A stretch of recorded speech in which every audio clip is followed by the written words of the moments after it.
Good morning, everyone. My name is Jesus Guerra, president of the Greater Downey Association of Realtors. I want to introduce you, Carrie. Carrie. Hi, good morning. My name is Carrie Uva, and I'm a state director for our local association. And I'm going to start introducing our panel here today. Mariah, go ahead and introduce yourself. Good morning, everyone. Mariah Ruiz, State Director, also for Greater DAR, and am happy to be here and report. Next, we have Maria. Go ahead. Good morning, Maria Lilly with Century 21 Peak. I'm the CAR Director and happy to be here and share some stuff we learned from our CAR meetings. Josue, you're next. All right, Josue Barrios, El Camino Property Management, also a State Director on behalf of the Greater Downey Association of Realtors. Tyler. Good morning, everyone. This is Tyler Worth with Century 21 Realty Masters. I am your State Director and your 2023 Treasurer. Great. Jose. Everybody, Jose Perez here with Love Real Estate, and I'm your 2023 President-elect.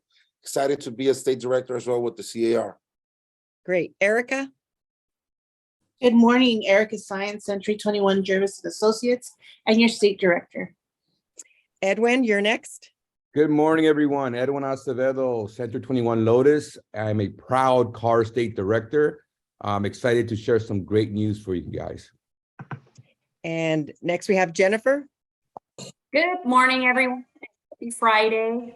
Jennifer Avalon again, immediate past president for the Downey Association of Realtors, agent for Keller Williams Southeast Los Angeles. And I'm also proud to say that I am your 2023 CAR and NAR director. And I'm super excited to be talking about the several forums that I attended at our CAR conferences this last week.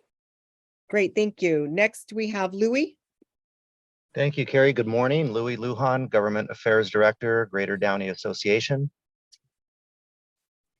And I see that Michael just popped on. Good morning, guys. It's Michael Burdellis. All righty, I'm going to give it back to Jesus. All right, let's get to it. I know that I was listening to Jennifer right away. I know she's excited to actually share some of the new stuff. I know she had a lot on her agenda. So I don't know if you could get started with that, Jennifer. Give us some updates. Absolutely. I'd love to share. So I attended two different forums. One was the NAR Director Forum and then also the Forum for Global Real Estate. I'll start off just briefly with some of the takeaways for the NAR Director Forum. They talked a lot about diversity, equity, and inclusion and the various courses that are being offered. One of the big things on NAR's agenda is sustainability. They have the two key areas regarding sustainability, which is a 10-year plan that was created by NAR, which is filled with important initiatives. One thing for associations is there are grants available if there are any members that would like to create any kind of programs, any different real estate offices. You could reach out to the board and see how you can apply for those different grants that are being offered by NAR with the keeping in mind sustainability. And NAR also has a yearly summit on sustainability. The Sustainability Summit this year will be taking place on September 12th and 13th. If you want more information regarding the summit, you can go to nar.realtor/sustainability. One thing that I was really proud that they shared was that NAR has committed to plant 1.75 million trees across the US.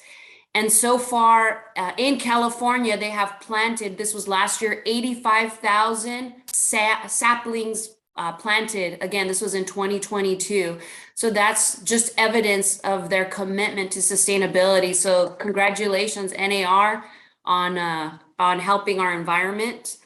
Another great benefit that NAR shared is on their website. If you go to competition.realtor, there are several talking points that realtors can use in their everyday business. For example, one of the tools that they have is 184 things that your realtor does for you. So it shows how important the role of a realtor is in basically in housing and providing housing to our communities throughout California. So that was that with the NAR Director Forum. And then with respect to the Global Real Estate Forum, what they had was pretty much a panel of different realtor members that had a pivotal role in creating a global real estate committee in their associations. So if there's anyone that, or any realtors in our association that would like to do business or currently doing business in other countries, or they see the opportunity for other, let's say, investors or anyone interested in doing business in California, they highly recommend reaching out to the Global Real Estate Committee through CAR for those that are interested in possibly joining that committee, or even creating one at our association.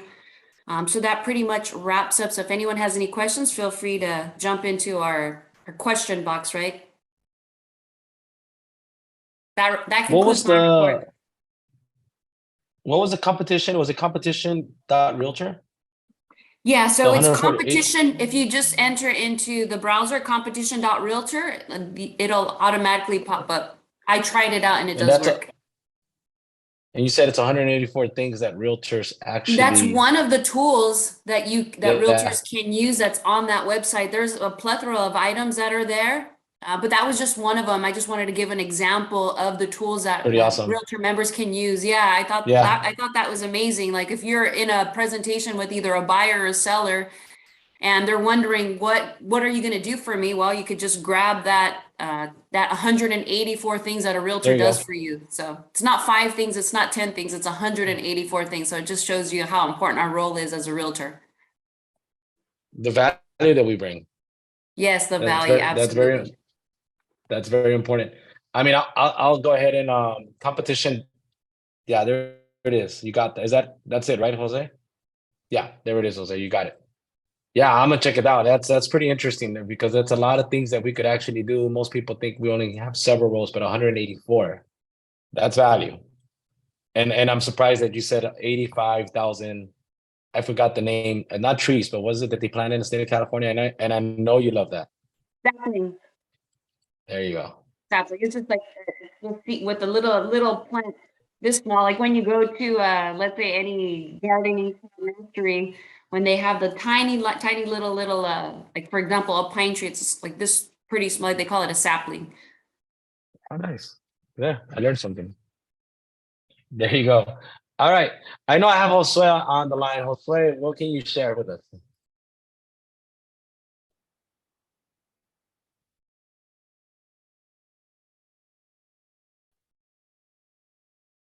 You're muted. Josue? Okay.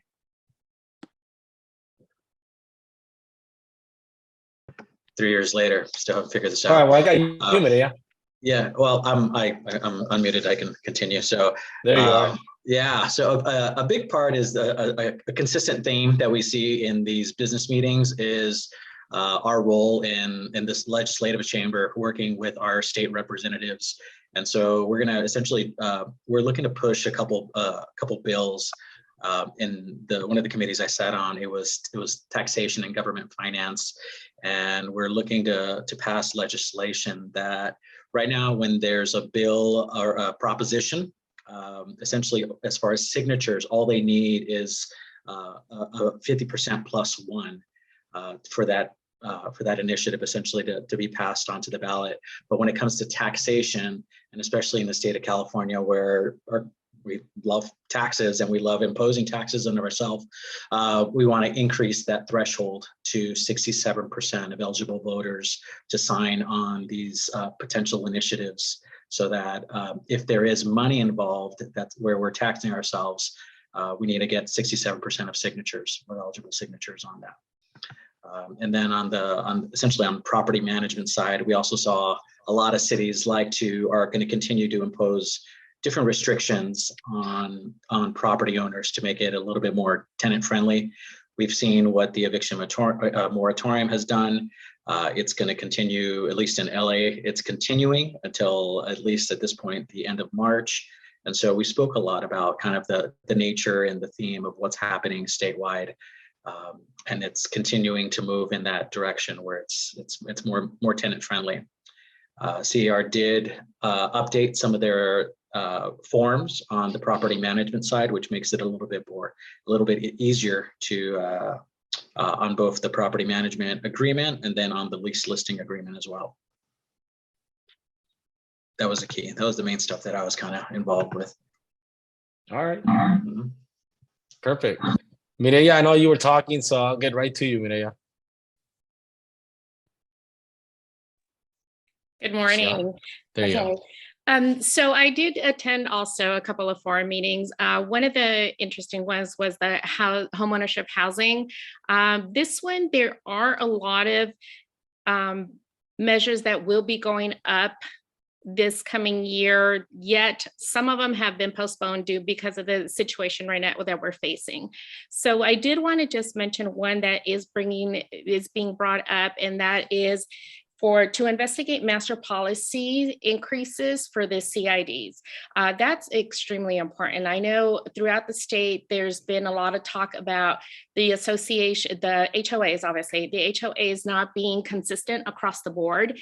And that is something that CAR is supporting. We do want uniformity in this. We do want everyone to be aligned with it. So that is something that you will need to look out for in the future. The other thing I did attend also is the business and technology. This one was a little different for me. I haven't been part of that committee before, but I was in that forum and that was pretty exciting. I think if all of us realtors would look into the CAR website, one very interesting column in that one is the 360, Agent 360, and that one is amazing. There's a lot of tools that we can use in this site and know where our dollars are going. One of the interesting ones, and I think a couple of our members were in that committee, we can see that there's an easy way for us to calculate our buyers' qualifications, and it's just super user friendly. So I encourage you all to go in there, see where your dollars are being put. Thank you. Thank you. Carrie? Sure. So I was fortunate to attend the transaction and regulatory committee meetings. And that is kind of a similar committee that does a lot of stuff with sponsoring legislation.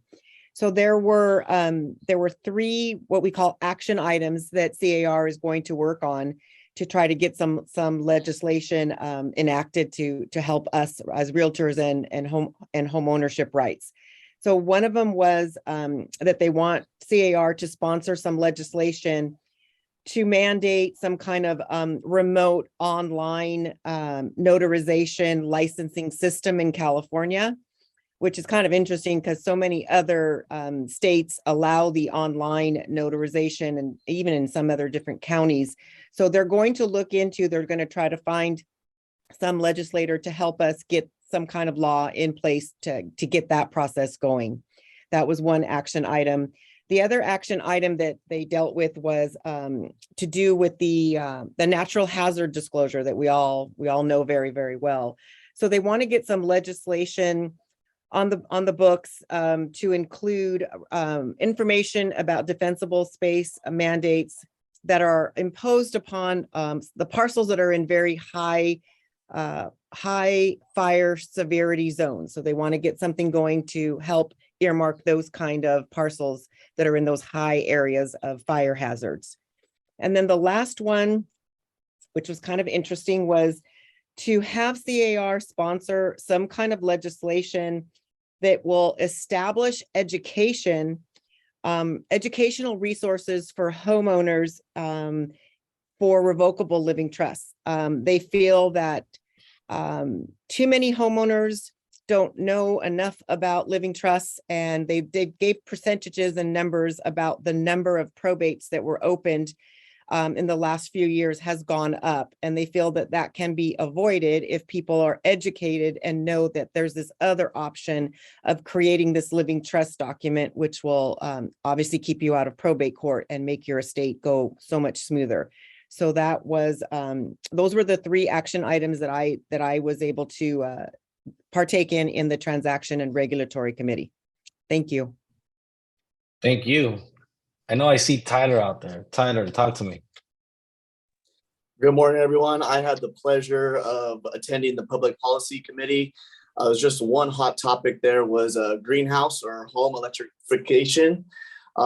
California Association of Realtors is opposed to this, and the reason is the two hot topics is going to be the funding of it.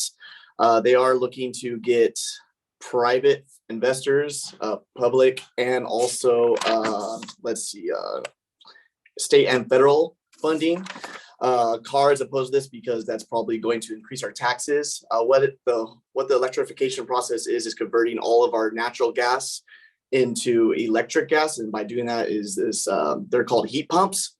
Another problem with this is the reliability of the grid, the power grid, which causes the brownouts, the blackouts across the state. So they are working on that right now, but they do say, within the next 10, 20, 30 years, we are going to be seeing more of this. They are already starting to put these heat pumps in new constructions. They are trying to give a low income or fixed income households a tax credit as of right now. But as of this moment, we are seeing problems with that, and we are opposed to that. And that is the end of my report. Thank you, Ed. And I think I see Edwin. Good morning, everyone. So, you guys ever wondered about maybe one day seller not having to pay you compensation as a buyer agent? Well, that case is still going. There's the Supreme Court case that's happening in October. Whatever decision that happens from that particular day, it will be appealed, and it'll be basically thrown for another year or so. So we're looking at 3 to 4 years before we make a major decision, or they make a decision as far as what's going to happen with that. But in preparation for that, we have CAR, who's come up with a couple of forms. And so some of you guys have probably used the BRE form, which in the past is something that ties you to the buyer as an exclusive agreement. And so that form is no longer there. It's now called the BRBC form, the buyer representation broker compensation form. And so what that basically does now is that if you as a buyer agent is not happy with the percentage that the MLS is offering you, you now can ask the seller for that difference that you're looking for. Now, if that seller now says, you know what, no, I'm fine with the MLS, I'm fine with I'm offering, for example, in this case would be 2%, then you now would have the extra step where the buyer will pay the difference. And so the buyer pays the difference, then now you become whole and you're good to go. So that form is referenced in the RPA form, which also got revised in December. So it's in paragraph 3G3, and you can exercise that anytime you want. Now, it is still optional. It is not required. Obviously, we're still waiting on the Supreme Court case and their decision, but these forms are available to you. Funny thing is, this happened during December, during the time that we were off. And so the problem with that is that we're still catching up on the training. So look forward to some great training from our association as far as the BRBC form, the new RPA form. I mean, a lot of that's going to be happening coming down the pipe. So look out for those emails. They will be happening. I'm sure it will. So that's the biggest talk that happened out of the MLS policy forum. And so that's the biggest topic. Other than that, I did attend the business committee, business technology committee forum. And so I'm going to go ahead and share a link that you guys can basically go into car.org and go into Industry 360. And this link that I just sent you, you can use that for your buyer, where you put in their scenario as far as how much purchasing power they have, as far as down payment, the interest rate.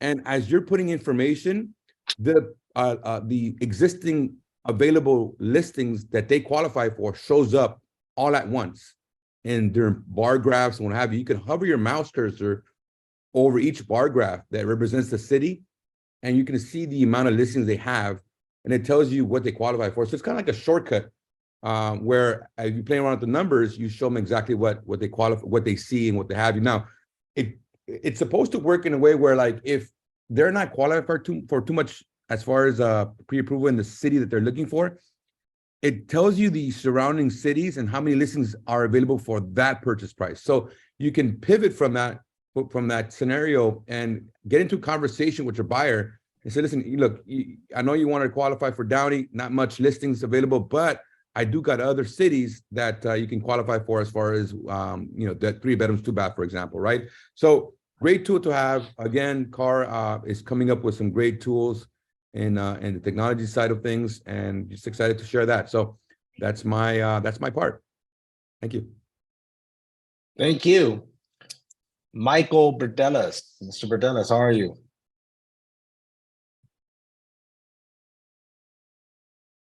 Is Michael there? I don't see him on. You jumped off? All right. Erica, let's get to Erica real quick. Yes, thank you. Good morning. I attended Forum on Forms, and that was a very short meeting, only because a lot of the forms came out back in December of 2022. So we've been privy to the cleanup, from the RPA. We've been privy to the new forms that came out, as Edwin was mentioning, about the buyer representation and broker compensation agreements. They're all brand new. What we had before no longer is, we could use. But we did have a couple of forms that came out new that, affects a lot of us, because a lot of the homes that we're selling now have solar. And that's the name of the form, SOLAR, Solar Advisory and Questionnaire.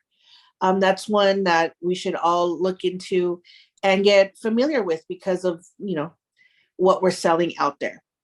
I think that a lot of the forms that are out there, we need to get a lot of information on, because of all these lawsuits that are coming about. It's really important as a realtor that we get familiar with them.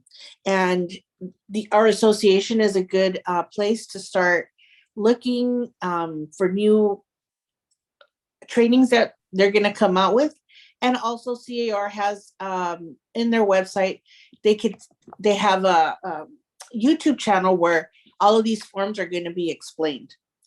One other thing that I wanted to talk about was revised forms. We need to get familiar with our buyer counter offers, cancellation of contracts, which is the CC, California Consumer Privacy Act Advisory, which is the CCPA, and multiple counter offer, SMCO. There's several changes that were done on the forms. So we should get familiar with all of these. One other thing that I wanted to bring up is that if anybody has a problem or has a change that they would like to see on a form, tell your broker or contact me or anybody at the board. You could send us an email or send me an email. That way I could bring it up in our next meeting. I don't think a lot of people know that you're able to do that. So if you have a problem or want to request a change, please let me know. And that concludes my report. Thank you. That's good information right there. Didn't know that. Maria. Is she on? Yes, I'm here. Good morning. Hey, good morning. How are you? Good. Thank you for asking. I attended the Professional Development and Education Forum. What they do is they provided a forum and they identify the developmental needs, trends, and issues of the realtor members. I'm kind of going off of what Mariah was talking about with the 360 tab on the website. They're offering a bunch of classes. They're at car.gov. They're offering education, designations, certifications, and they're offering members 50% off those classes. Those designations can be in first-time buyer programs, probate, trust, senior specialists, or military. And what those will do will be able to give you some type of the importance of having value proposition and being able to provide some type of niche to a particular client. They offer 45 hours of the pre-CE training, the continuing education training for your renewing of your license. And they are also having Saturday education emails.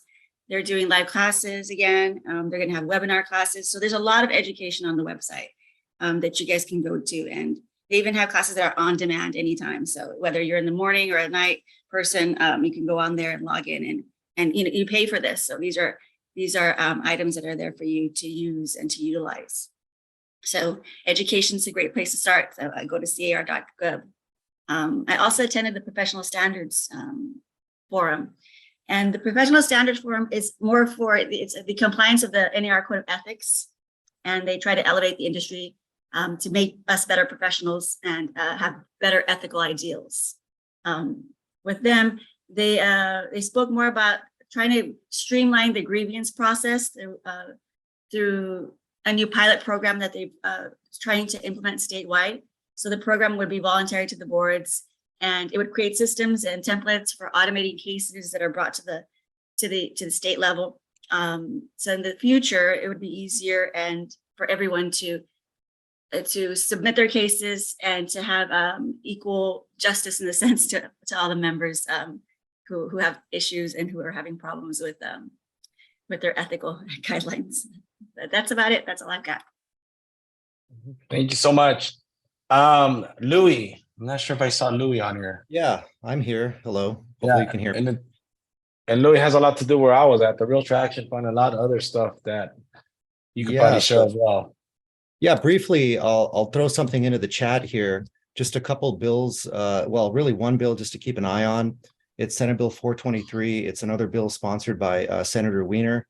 And the simple information on this bill, it kind of gives an overarching summary of where we're at today. So this bill would make certain requirements permanent, specifically requiring cities to build more housing. And where that's going to become a problem, of course, is that it's going to pit the realtors essentially against the California League of Cities in a lot of cases, because the cities are saying, you know, you shouldn't mandate it. Obviously, we're saying there's a housing supply problem. So that's one thing to keep an eye on. Just two other quick things. I'm going to throw this interesting little article. It's from November, but you'll get an idea of where we're at now. There is now a renters caucus in the legislature. So it kind of shows you, you know, that there's a growing, as we already know, there's a growing consensus, at least in the legislature, to start advocating for renters' rights. So I think we're going to start seeing a lot more bills in the legislature that are going to be proposed around this renters caucus that was formed. And then last but not least, there are, just to kind of add into what I've already shared, is that there's a lot of cities now across the state that are being sued for not meeting their housing requirements from certain bills that were passed in the state. So the Attorney General is now suing certain cities. I think the latest one was Huntington Beach. So you're going to start seeing a lot more of that. Basically, there's going to be some, you know, legal teeth behind cities now that are not meeting the requirements. So again, more of an overarching picture of what to expect in 2023 and 24 as we go on. But that's what I have to share. Then you guys made everything easy. Is there anyone, unless Michael's on? I'm not sure if he's back on. I thought I saw him on, but am I missing anyone off the top of my head? Yes, me. Did I miss you? I'm sorry, Jose. See, I saved the best for last. The biggest guy is the one you missed. I'm kidding. There you go. Hello, everybody. I actually attended the Realtor Risk Management and Consumer Protection Forum. There's a lot of stuff that was discussed. I'm not gonna go into detail with everything, but one of the biggest things that they spent a lot of time on was the need for us to disclose. There's a lot of agents that are using the TDS and the SPQ, and they're trying to exempt many of their clients. They're saying that we need to make sure that we take into consideration, because one of the most important documents in the seller's disclosures, and that the only exempt sellers are only 5 types of sellers. Okay, so I'm gonna go through the list. Number 1 is if it's a bankruptcy deal, they're exempt. Number 2, if it's a government entity, they're exempt. Number 3, if it's an REO, they're exempt. Number 4, if it's a probate administrator, somebody that, you know, is the administrator for the estate. And number 5 is a successor trustee, unless they lived in the property. So just because they're a successor trustee does not exempt them from not disclosing on the TDS or the SPQ. If they lived in the property and they're the successor trustee, they still have to disclose on the TDS and the SPQ. Second thing they were talking about is the consequences of us as realtors delivering seller disclosures late. Usually you have to deliver them within the first 7 days of acceptance. If you deliver them later, say for example, the buyer's contingencies expired on the 12th day and you still haven't delivered seller disclosures, if you deliver these disclosures late, you just opened up another 5 days of contingencies for these buyers, because they have 5 days after you deliver these disclosures to be able to review them and go through them. And within those 5 days, you just open up another 5 days of contingencies. So they were speaking very highly on making sure that we're submitting and giving the disclosures to the other party in a timely manner so we can avoid all these headaches and these issues with reopening those contingency periods. The other major issue that we're talking about is that they get so much calls in the legal hotline in regards to the cancellation process. People are either using the wrong forms and they're using them at the wrong time, and they don't know how to follow the process. So they were talking about making sure that you use the right form. So first you have to send out a notice to perform, right?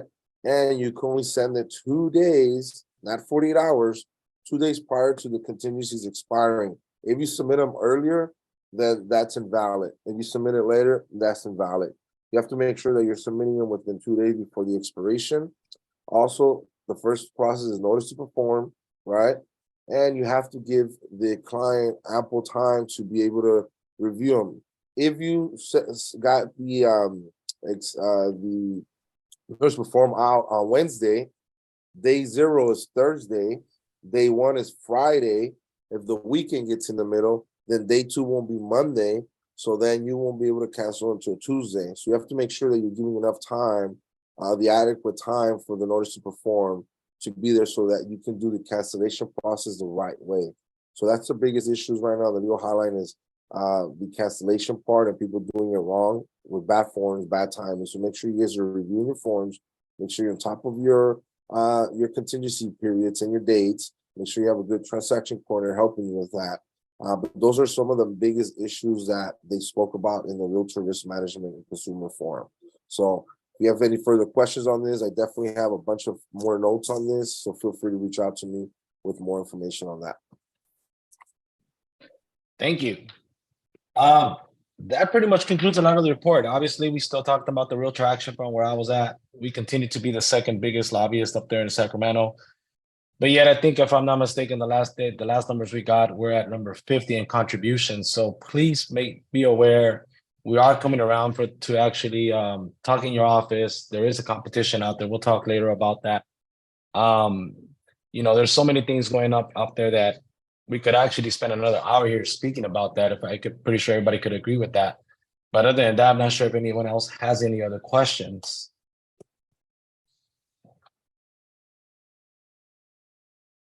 No.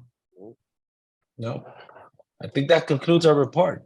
That was a pretty quick report this morning. Thank you all for investing your time with us. Looking forward for our next meet. Thank you all members. Thank you. Thank you. Thank you, everyone. Bye, Appreciate it, everyone. guys. Thank you. Amazing weekend.